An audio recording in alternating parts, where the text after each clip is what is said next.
And I also want to express how disturbed that I am about how they have been treated recently. As I stand here, federal employees across Alaska are losing or who have lost their jobs.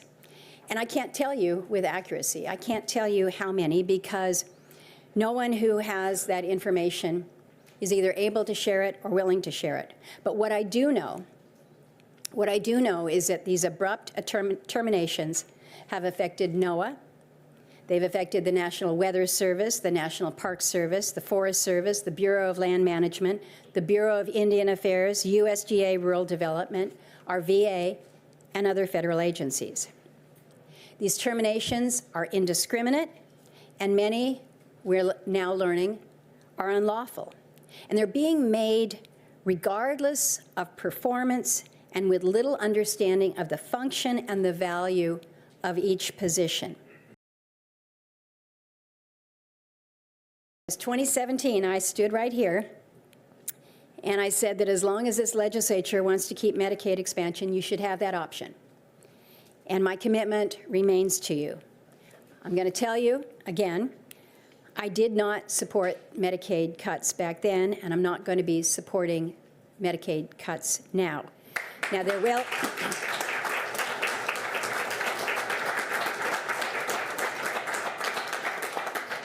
I know what it means to Alaskans, and I know what it would mean to you here in the legislation.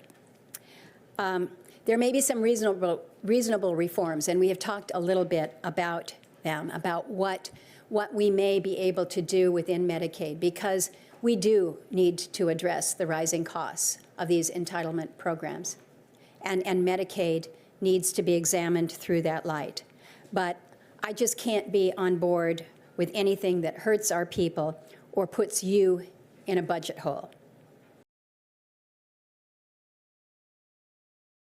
So I've mentioned the kind of the increased focus that we're seeing from Washington, D.C. related to Alaska's natural gas and the opportunities there. I would be not honest with you if I suggested that that relates to an in-state line. I think the administration is really looking at this more through the lens of what can be done to work towards the balance of trade. I know that the Japanese are certainly looking at it through the lens of, is this a way to stave off the potential for tariffs?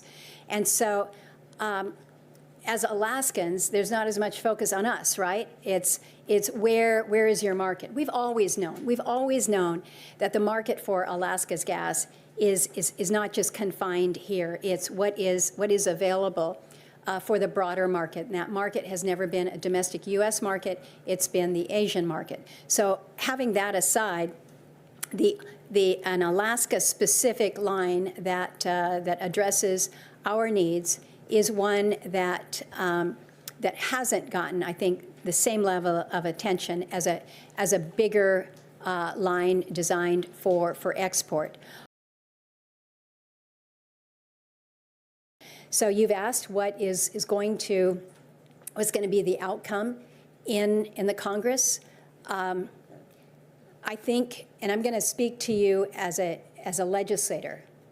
You get that as a legislator, your authorities are different than what the folks on the third floor have. You know that. You respect it. Sometimes you think the governor's office has maybe overextended themselves, maybe overreached, and your responsibility as legislators is to say, this is our domain, this is our jurisdiction here. And even if you agree with the policy, even if you agree with the direction, you want to stand up for your own institution, right?